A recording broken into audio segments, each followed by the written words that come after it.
ಹಿಂದುಳಿದ ವರ್ಗಗಳ ಸಲಹಾ ಮಂಡಳಿ ಆಯ್ಕೆಯ ಬಗ್ಗೆ ಸಿಎಂ ಸಿದ್ದರಾಮಯ್ಯ ಪ್ರತಿಕ್ರಿಯೆ ಕೊಟ್ಟಿದ್ದಾರೆ. ನನ್ನನ್ನ ಮಂಡಳಿಗೆ ಅಧ್ಯಕ್ಷ ಮಾಡಿರುವುದು ಗೊತ್ತಿಲ್ಲ. ಈ ಬಗ್ಗೆ ನಾನು ಹೈಕಮಾಂಡ್ ಜೊತೆ ಮಾತನಾಡ್ತೇನೆ. ನಾನಾಗಿ ಕೇಳಿಲ್ಲ, ಅವರೇ ಘೋಷಣೆ ಮಾಡಿದ್ದಾರೆ. ಜವಾಬ್ದಾರಿ ಕೊಟ್ಟಾಗ ಓಡಿ ಹೋಗಕ್ಕಾಗತ್ತಾ ಅಂತ ಕೇಳಿದ್ದಾರೆ. ಸಿದ್ದರಾಮಯ್ಯಗೆ ಸಿಎಂ ಸ್ಥಾನ ತ್ಯಜಿಸಿ ದೆಹಲಿಗೆ ಬನ್ನಿ ಅನ್ನೋ ಸಂದೇಶ ನೀಡಿದ್ದಾರೆ ಎಂದು ಕೇಂದ್ರ ಸಚಿವ ಪ್ರಹ್ಲಾದ್ ಜೋಶಿ ತಿಳಿಸಿದ್ದಾರೆ. ಹುಬ್ಬಳ್ಳಿಯಲ್ಲಿ ಮಾತನಾಡಿದ ಅವರು, ಎಐಸಿಸಿ ಒಬಿಸಿ ಅಧ್ಯಕ್ಷರನ್ನಾಗಿ ನೇಮಿಸುವ ಉದ್ದೇಶ ಏನಿತ್ತು? ಸಿದ್ದರಾಮಯ್ಯನವರಿಗೆ ಸಂಭಾಳಿಸಲು ಸಾಧ್ಯವಾಗುತ್ತಿಲ್ಲ ಅಂದರು. ಸಿಎಂ ಸಿದ್ದರಾಮಯ್ಯನವರ ನಿವೃತ್ತಿ ಸಮಯ ಹತ್ತಿರ ಬಂದಿದೆ ಅಂತ ವಿಪಕ್ಷ ನಾಯಕ ಆರ್ ಅಶೋಕ್ ಹೇಳಿದ್ದಾರೆ. ಟ್ವೀಟ್ ಮಾಡಿರುವ ಅಶೋಕ್, ನಿಮ್ಮ ಸೇವೆ ಸಾಕು, ರಾಜೀನಾಮೆ ಕೊಟ್ಟು ನಿವೃತ್ತರಾಗುವಂತೆ ಸೋನಿಯಾ ರಾಹುಲ್ ಪರೋಕ್ಷವಾಗಿ ಹೇಳ್ತಿದ್ದಾರೆ ಅಂತ ಬರೆದಿದ್ದಾರೆ. ಕಾಂಗ್ರೆಸ್ನಲ್ಲಿ ಬದಲಾವಣೆ ಆಗುವ ಸೂಚನೆ ಸಿಕ್ಕಿದೆ. ಇದಕ್ಕೆ ಸಾಕ್ಷಿ ಎಂಬಂತೆ ಸಿಎಂಗೆ ರಾಷ್ಟ್ರಮಟ್ಟದಲ್ಲಿ ಹುದ್ದೆ ಕೊಟ್ಟಿದ್ದಾರೆ ಅಂತ ಸಂಸದ ಬಸವರಾಜ ಬೊಮ್ಮಾಯಿ ಹೇಳಿದ್ದಾರೆ. ಒಬಿಸಿ ಅಧ್ಯಕ್ಷರಾಗಿದ್ದು ಸಿದ್ದರಾಮಯ್ಯನವರಿಗೆ ಡಿಮೋಷನ್ ಅಂತ ಲೇವಡಿ ಮಾಡಿದ್ದಾರೆ. ನವೆಂಬರ್ನಲ್ಲಿ ಸಿದ್ದರಾಮಯ್ಯ ರಾಜೀನಾಮೆ ಕೊಡುವುದು ಖಾತ್ರಿ ಅಂತ ಪರಿಷತ್ ವಿಪಕ್ಷ ನಾಯಕ ಛಲವಾದಿ ನಾರಾಯಣಸ್ವಾಮಿ ಭವಿಷ್ಯ ನುಡಿದಿದ್ದಾರೆ. ಬೆಂಗಳೂರಿನಲ್ಲಿ ಮಾತನಾಡಿದ ಅವರು, ರಾಜ್ಯದಲ್ಲಿ ಸಿದ್ದರಾಮಯ್ಯ ಹಠಾವೋ ಪ್ರಾರಂಭ ಆಗಿದೆ ಎಂದರು. ಕ್ರಾಂತಿ ಬಗ್ಗೆ ಈಗಲೇ ಹೇಳಿದ್ರೆ ಆಸಕ್ತಿ ಹೋಗುತ್ತೆ ಅಂತ ಸಚಿವ ಕೆಎನ್ ರಾಜಣ್ಣ ಹೇಳಿದ್ದಾರೆ. ಹಾಸನದಲ್ಲಿ ಮಾತನಾಡಿದ ಅವರು, ಈಗಿನ್ನು ಜುಲೈನಲ್ಲೇ ಇದ್ದೇವೆ, ಮುಂದೆ ಗೊತ್ತಾಗುತ್ತೆ, 2 ತಿಂಗಳು ಇದೆ, ದೇಶವನ್ನೇ ತಲೆಕೆಳಗೆ ಮಾಡಬಹುದು ಅಂತ ಹೇಳಿದ್ರು.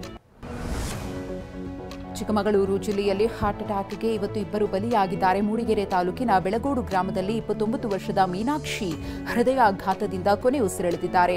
ಕೂಲಿ ಕೆಲಸ ಮಾಡ್ತಾ ಇದ್ದ ಮೀನಾಕ್ಷಿ ಜ್ವರದಿಂದ ಬಳಲ್ತಾ ಇದ್ರು.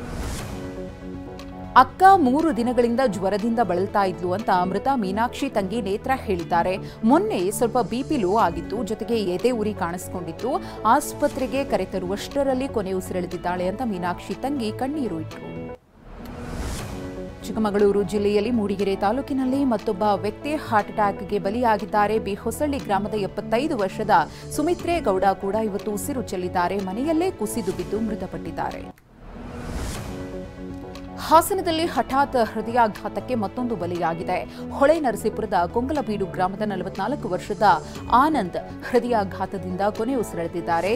ಮೃತ ಆನಂದ್ ಐಚನಹಳ್ಳಿ ಗ್ರಾಮ ಪಂಚಾಯಿತಿ ಮಾಜಿ ಸದಸ್ಯರಾಗಿದ್ದರು. ಗ್ರಾಮ ಪಂಚಾಯಿತಿ ಮಾಜಿ ಸದಸ್ಯರಾಗಿದ್ದಂತಹ ಆನಂದ್ಗೆ ರಾತ್ರಿ ಮಲಗಿದ್ದಾಗ ಎದೆನೋವು ಕಾಣಿಸಿಕೊಂಡಿದೆ. ಪತ್ನಿ ಬಳಿ ಎದೆನೋವು ಅಂತ ಹೇಳಿಕೊಂಡಿದ್ದಾರೆ. ಆಸ್ಪತ್ರೆಗೆ ಕರೆದೊಯ್ಯಲು ಆಟೋ ಕರೆ ತರುವಷ್ಟರಲ್ಲಿ ಆನಂದ್ ಕೊನೆ ಉಸಿರೆಳೆದಿದ್ರು. ಹಾಸನದಲ್ಲಿ 1.5 ತಿಂಗಳಿನಲ್ಲಿ ಹೃದಯಾಘಾತಕ್ಕೆ ಬಲಿಯಾದವರ ಸಂಖ್ಯೆ 37ಕ್ಕೆ ಏರಿಕೆಯಾಗಿದೆ. ಹಾಸನದಲ್ಲಿ ಸರಣಿ ಹೃದಯಾಘಾತ ಸಾವು ಸಂಬಂಧ ಸಚಿವ ಕೆಎನ್ ರಾಜಣ್ಣ ಸಭೆ ಮಾಡಿದ್ದಾರೆ. ಚನ್ನರಾಯಪಟ್ಟಣದ ಪ್ರವಾಸ ಮಂದಿರದಲ್ಲಿ ಜಿಲ್ಲಾ ಮಟ್ಟದ ಅಧಿಕಾರಿಗಳಿಂದ ಮಾಹಿತಿಯನ್ನು ಪಡೆದರು. ಶಾಸಕ CN Balakrishna, DC KS Latakumari, SP Mohammed Sujeetha ಸೇರಿ ಹಲವರು ಉಪಸ್ಥಿತರಿದ್ದರು.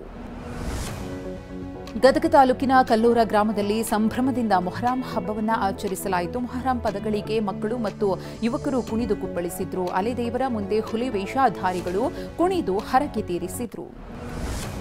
ಉತ್ತರ ಪ್ರದೇಶದ ಮೊರಾದಾಬಾದ್ನಲ್ಲಿ ಸಂಭ್ರಮದ ಮೊಹರಂ ಹಬ್ಬ ಆಚರಿಸಲಾಗುತ್ತಿದೆ. ಮೊಹರಂ ಸಂಬಂಧ ಮೆರವಣಿಗೆ ನಡೆಸಲಾಗಿದ್ದು 100 ಮಂದಿ ಭಾಗಿಯಾಗಿದ್ದಾರೆ. ಭಾರೀ ಪೊಲೀಸ್ ಬಂದೋಬಸ್ತ್ ಕೈಗೊಳ್ಳಲಾಗಿದೆ. ಕಳೆದೊಂದು ವಾರದಿಂದ ಸುರಿದ ಮಳೆ ಸೃಷ್ಟಿಸಿದ ಪ್ರವಾಹ ಹಿಮಾಚಲ ಪ್ರದೇಶದಲ್ಲಿ ನರಕವನ್ನೇ ಸೃಷ್ಟಿ ಮಾಡಿದೆ. ವರುಣಾರ್ಭಟಕ್ಕೆ ಹಿಮಾಚಲ ಪ್ರದೇಶದ ಮಂಡಿ ಸುಡುಗಾಡಿನಂತಾಗಿದೆ. ಜನಜೀವನ ಅಸ್ತವ್ಯಸ್ತವಾಗಿದೆ. ಈ ಭೀಕರ ದೃಶ್ಯಗಳು ಡ್ರೋನ್ ಕ್ಯಾಮೆರಾದಲ್ಲಿ ಸೆರೆಯಾಗಿವೆ. ಹಿಮಾಚಲ ಪ್ರದೇಶದಲ್ಲಿ ಜೂನ್ 30ರ ರಾತ್ರಿ ಭಾರೀ ಪ್ರವಾಹ ಸಂಭವಿಸಿತ್ತು. ಹಲವು ಮನೆಗಳು ಕೊಚ್ಚಿಕೊಂಡು ಹೋಗಿದ್ವು. ಈ ವಿನಾಶಕಾರಿ ಪ್ರವಾಹದಲ್ಲಿ ಇಡೀ ಕುಟುಂಬದವರನ್ನ ಕಳೆದುಕೊಂಡು 11 ತಿಂಗಳ ಹೆಣ್ಣು ಮಗು ಅನಾಥವಾಗಿದೆ. ಪವಾಡ ಸದೃಶವೆಂಬಂತೆ ಮಗು ನಿಖಿತಾ ಬದುಕುಳಿದಿದೆ.